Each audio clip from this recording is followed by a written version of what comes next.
Welcome to Lecture 2. Let's now assume that you have completed your CV, you have applied for this position, and you've been quite successful in being selected to be part of the interview process. This is where your journey starts.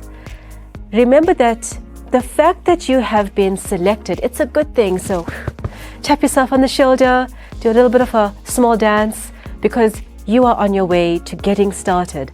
Whoever has selected you for this interview, they like what they have seen.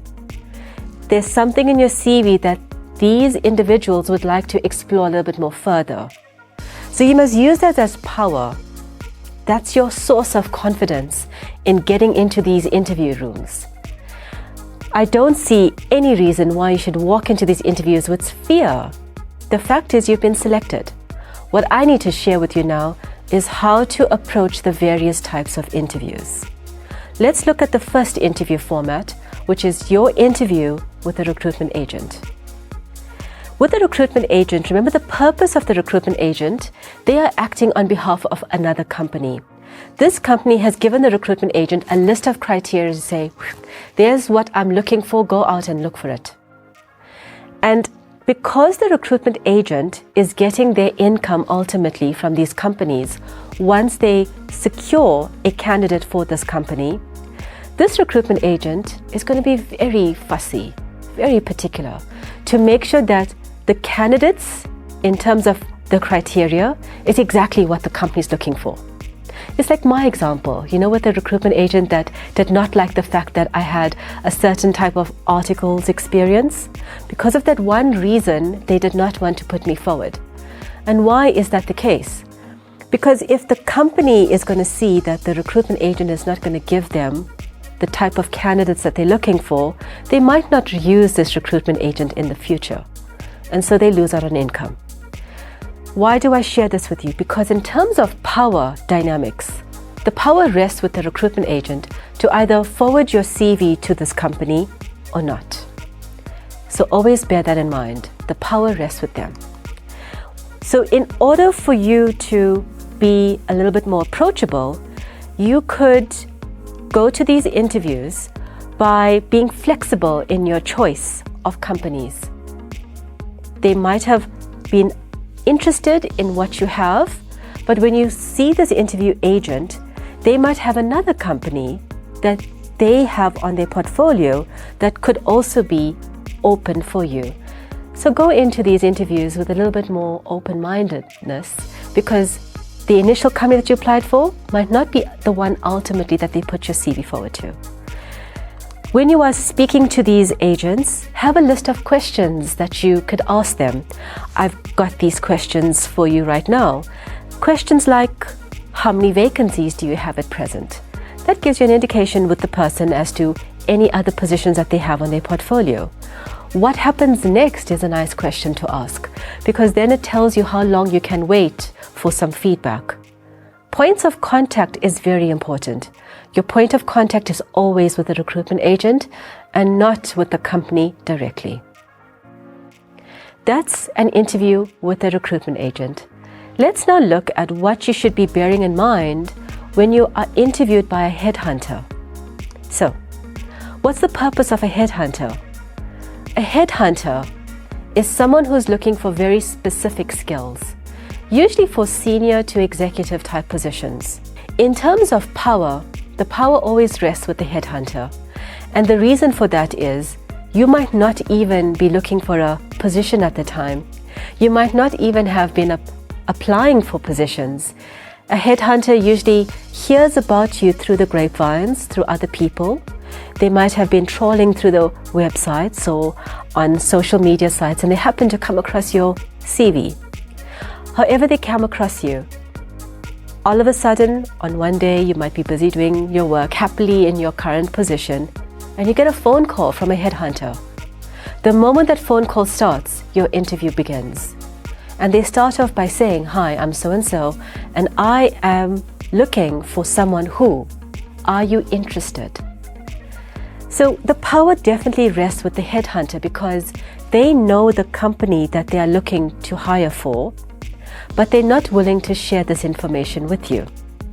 So in order to get the best out of this headhunter, be as honest as possible, answer their questions, and if they're willing to share more details in terms of the company that they are interviewing for, then they will share that with you. If this particular position is not suitable for you, or perhaps you're quite happy with where you are and you're not in the job market, then just share that with them. Because even though you might not be ready for this current position, at least you are on their books. So anything in the future, they still have your contact details. In terms of questions to ask the headhunter, you can ask them, can you give me more information? And again, they can share or not. You could ask them, are you interested in meeting with me in person? Because most times these interviews are over the phone. And again, they might be interested or not. Whatever the case is, be as open and honest as possible. And if they're interested, they will take you to the next step.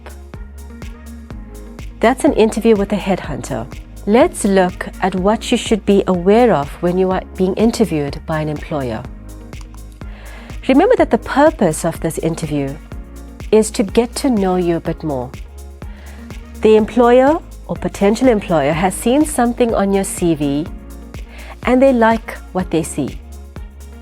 The purpose of the interview is to explore the potential a little bit more. Because of that reason, the balance of power actually rests equally between you and the potential employer. Because as much as you have applied for this position, you're also interviewing the individuals to see whether or not the type of environment, the type of culture, the type of people that are interviewing you is suitable in terms of what you're looking for ultimately. So the balance of power is equal. So to be personable, be yourself, relax. Remember, they like you already. It's just about you to share more details with the people asking you these questions.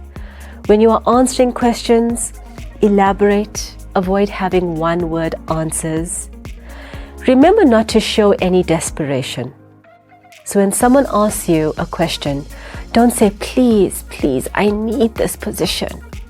Because people hire inspiration and not desperation.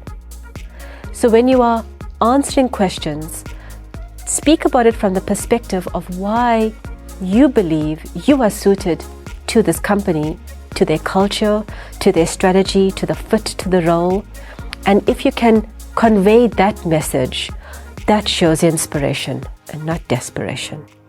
Be honest about your gaps. Tell people you went on a sabbatical. Show enthusiasm and interest for the role. Be nice to everyone from the time that you enter their premises to the time that you leave. Be cordial, be respectful, because you never know who is going to convey the message to whom. And finally, participate. There's going to be a point in the interview when you're going to have the chance to ask questions.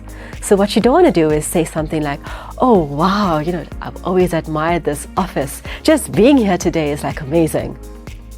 So that just, again, doesn't show too much of interest in the actual company and the position. So have at least 2 or 3 questions on hand that you can ask at the end of the interview whenever they give you the chance to ask. You could ask questions like, what will be the immediate challenge that face a person that is successful in this role? Because you could use that information to gain some perspective on what will be the priorities for that individual. You could ask questions like, what's going to happen next? You could ask questions like, can you tell me more about the reporting structure in the department and how this fits into the big organogram of the company? Asking questions like that shows interest in the company and the role. And so have at least 2 or 3 of these questions on hand. The last type of interview format is what is known as a panel interview. Now, if you are being asked to be in a panel interview, firstly, remember that the purpose is a quick process. It's good for you. Usually when you go through a recruitment process, you have to go through a few multiple layers. You get interviewed first by, say, someone in HR, then maybe the line manager, then maybe a senior manager. So there's 3 individual interviews. But with a panel interview, you get all these individuals at once. So as daunting as it is, it's actually a good thing for you, because that means that the company is usually looking for a quick hire. So when you are in the interview room, the power definitely rests with the panel, because there's usually 2 or 3 people against you, 1 person. But at the same time, you can use that to your advantage. How? Before you get into the interview room, be aware of the positions of the individuals. So is that the line manager that you're speaking to? Are you from HR? Are you a fellow team member? Why? Because in a panel interview, you want to figure out who is asking you the question and the relevance of it. So the HR person will ask you more human resource related questions. The line manager will ask you more technical questions. And maybe someone else will ask you more team dynamic questions. So it's always interesting to know who's in the room and why they're asking you specific questions. Be personable in panel interviews. When you are answering questions, answer the question directly to one person, but also look at other people in the room, just to see if they are happy with your response or not. In panel interviews, figure out if there's a ringleader. You'll know who these individuals are, because somewhere in the interview, other people in the panel, they sort of look to this person to see whether or not to continue with this interview. And so it gives you a bit of a gauge as to where that interview is going. Elaborate on your responses. Be a bit more personable. Be yourself. So it's exactly what you're doing with the employer interview, but more so, because the dauntingness gets to you at some point. You can participate by adding more detail and giving a little bit more substance to your answers. At the end of it, if the position is meant for you, doors will open for you regardless. So I really do believe that. And I'll harp on this a little bit later. When one door closes on you for an interview, there's usually many others that open. So at the end of it, it's just about acceptance of what is. Let's now look at what makes for a bad interview. There are 2 things. Number 1 is what is known as a hostile interviewer. This person literally comes into the room, they come in late, they make you wait for about maybe 5 or 10 minutes. And then they come in like in a huff and a puff, and they like look at your CV like, who are you? Oh, okay. What are you here for? Right. What if you do this and you get this position? Now I have to deal with you and your fancy degrees. So this type of individual might come across this way, and there's 1 of 2 reasons why. Number 1, maybe they're trying to assess you. Perhaps the position that you're going to be applying for, you need to deal with hostile people like this. Maybe the type of position deals with angry customers. And so this interviewer is just seeing how you are going to be reacting. So it's a bit of an assessment. Go with it. That's one reason. The other reason is, sincerely, this person feels threatened by you. Perhaps your qualifications is so high, and this particular individual, you're going to be reporting into them. So they feel threatened by you in terms of their own position. And so they come across as being a little bit hostile. Whatever the case is, don't be hostile back. Stay calm, stay composed, and don't let this individual get to you. The second type of bad interview is what is known as the inexperienced interviewer.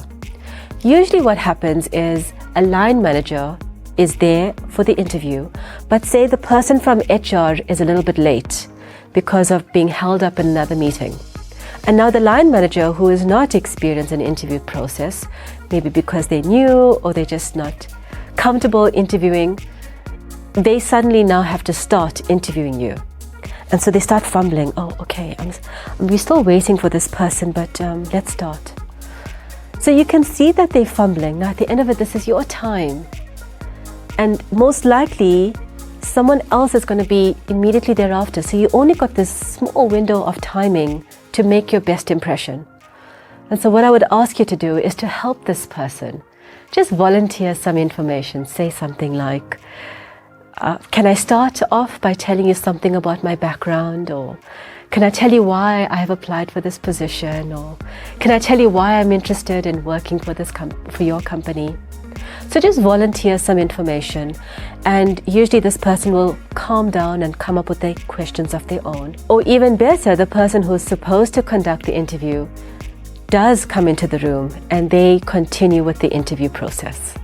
Finally, in this section, regardless of the interview format, regardless of you being interviewed by a recruitment agent, a headhunter, the actual employer, panel interviews, regardless of what type of format, you need to believe in yourself.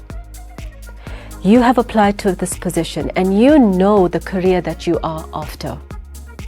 Don't let someone else tell you what you can or can't do. It's so important for me to just share that with you. I've experienced this myself, where someone told me that I should not be applying for this position. If I had listened to that years ago, I wouldn't be where I am today. So you need to believe in yourself and believe in what you can achieve. Go out and find a way to get into the position or the career that you're after. Because that persistence, that resilience, that self-belief in yourself will take you so much more further in your career than just letting one door shut down in your face. I hope that this lecture has given you some insights into the different types of formats, and I'm also hoping that you're using the notes that I've asked you to download just to guide you along this process. What I'm going to ask you to do now is to self-reflect on what actions you need to take, and then I'll ask you to join me on the next lecture where I'll take you through the different types of interview questions and how to prepare for those questions. I'll see you on that lecture.